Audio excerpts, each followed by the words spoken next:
Bom dia, mais uma manhã com Deus, priorizando a palavra de Deus. E nesta manhã do dia 28/3, nós vamos meditar de 2 Samuel, do capítulo 16 ao capítulo 18. E que a paz do Senhor encha o teu coração nesta manhã. E nós finalizamos ontem, com a triste notícia da rebelião de Absalão, filho de Davi.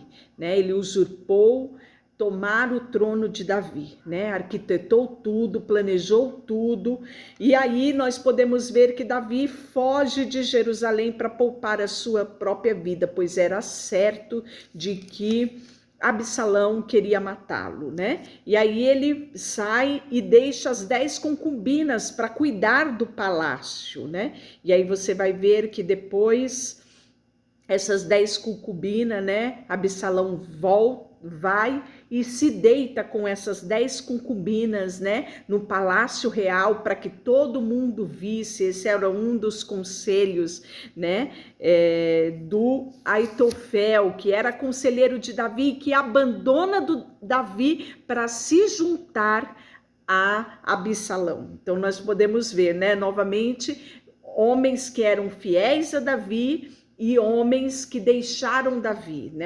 que quando Davi mais precisou, não estavam ali com ele. E como nós falamos ontem, hoje novamente eu falo: amigos mais chegados que irmãos, amigos que permanecem com você independente das circunstâncias, mas há supostos amigos que estarão com você só quando lhe couber, só quando houver interesse da sua parte. E aí nós podemos ver que Davi, ele sai dali, e Itai é o primeiro homem que eu quero frisar aqui, como sendo um homem fiel a Davi. Ele era comandante de Gate, está lá em 15:29, Ele segue Davi, E ele fala: não, rei, tão certo como vive o Senhor e como vive, ó rei, eu juro que não importa o que aconteça, irei aonde for o meu senhor rei, seja para viver ou para morrer. Olha que declaração linda, não é? E aí nós podemos ver que no capítulo 16, Davi, ele tinha acabado de passar ao lado do Monte Ziba, servo de Mefibosete, lembra dele? Então, ele estava à espera de Davi, tinha 2 jumentos carregados com 200 pães, bolos de figo, bolos de fruta, vasilha cheia de odre, de vinho, E Davi pergunta para ele: para que tudo isso? E Ziba responde: os jumentos são para a família do rei montar, e o pão e as frutas serão para os servos comer, e o vinho é para aqueles que ficarem exaustos no deserto. E aí Davi pergunta: onde está Mefibosete, E aí Ziba diz para ele: ficou em Jerusalém, pois disse: hoje o povo de Israel me devolverá o reino do meu avô Saul, E aí Davi diz para Ziba: nesse caso dou a você tudo que pertence a Mefibosete, Humildemente me prostro, respondeu Ziba, que o meu senhor rei sempre se agrade de mim.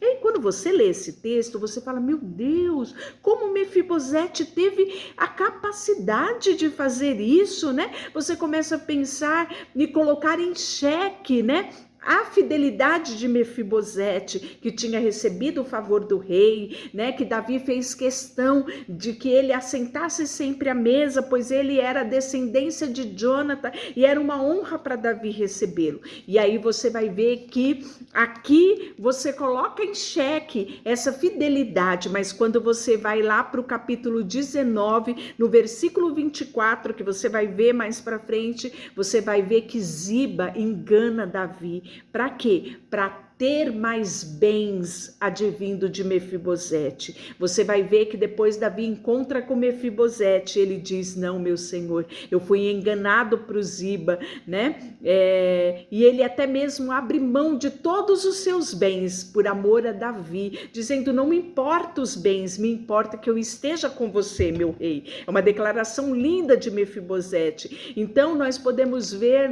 que Ziba tinha um interesse nos bens e não na amizade com Davi, nem mesmo com Mefibosete. E aí nós podemos ver que Simei amaldiçoa Davi. Olha só, Davi passa por a região de Baurim, E um homem do povoado saiu ao seu encontro e começou a amaldiçoá-lo. O nome dele era Simei, filho de Gera, né, da clã de Saul. E aí ele atirava pedras contra o rei, seus oficiais, e os guerreiros os cercaram. E Davi falou: não faça nada para com ele. Se ele está me amaldiçoando, né, não quero revidar isso a ele. Que se Deus permitiu que ele amaldiçoasse, né, é porque eu mereço. Não vá fazer nada com Simei. Durante todo aquele trajeto ele sai atrás de Davi, amaldiçoando Davi, jogando pedra, né, e em Davi, nos guerreiros, né. E aí Davi fala: se meu próprio filho procurou me matar, não teria este parente de Saul ainda mais motivo de me fazer o mesmo? Porque ele dizia: você traiu Saul, você roubou Saul, né? E ele levantou muito falso contra Davi, mas Davi não faz nada para com ele, né? Vê nisso uma permissão de Deus. Isso nós tiramos um ensino muito grande, como nós reagimos àquilo que Deus permite vir sobre nós. Às vezes vem coisas ruins e Deus está de olho em nós para saber como vamos reagir às adversidades, né? E aqui nós podemos ver que Davi nos dá uma lição, reagindo às adversidades, ao invés de, sabe, permitir que matassem Simei, ele poupa a vida de Simei, né? Mesmo diante de tanta maldição que Simei jogava sobre ele. E aí nós vamos ver Uzai, né? Nós vamos ver outro homem, né? Uzai é o arquita, né? Davi dá uma missão para ele de voltar e se tornar conselheiro de Absalão para que possa informar a eles os passos de Absalão. Então a gente vai ver Zadok, Abiatar, nós vamos ver Ita, nós vamos ver homens que eram fiéis a Davi, amigos fiéis, companheiros fiéis, mesmo diante das adversidades. E aí, no capítulo 17 começa os conselheiros de Absalão. Absalão, pronto, eu já tomei aqui posse de tudo.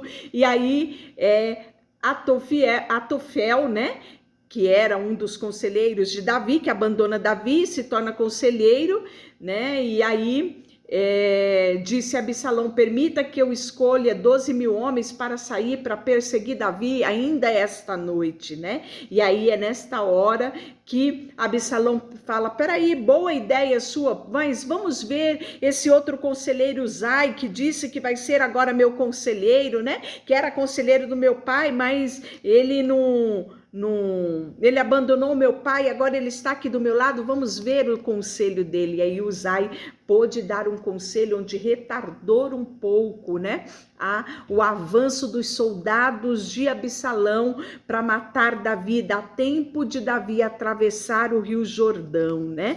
E aí nós podemos ver que no capítulo 18, Davi passou em revista os soldados que estavam com ele, nomeou generais e capitães para liberá-lo. Em seguida enviou 3 grupos sob o comando de Joabe, o outro de Abissai, irmão de Joabe, filho de Gerula, e o outro sob o comando de Taí, de Gate. Lembra dele? Homem fiel a Davi? E disse: também vou com vocês. E aí os homens se opuseram, disse: o Senhor não deve ir.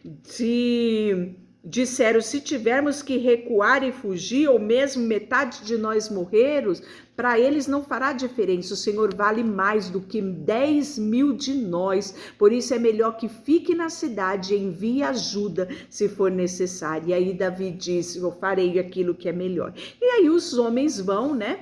E aí Davi tem um pedido.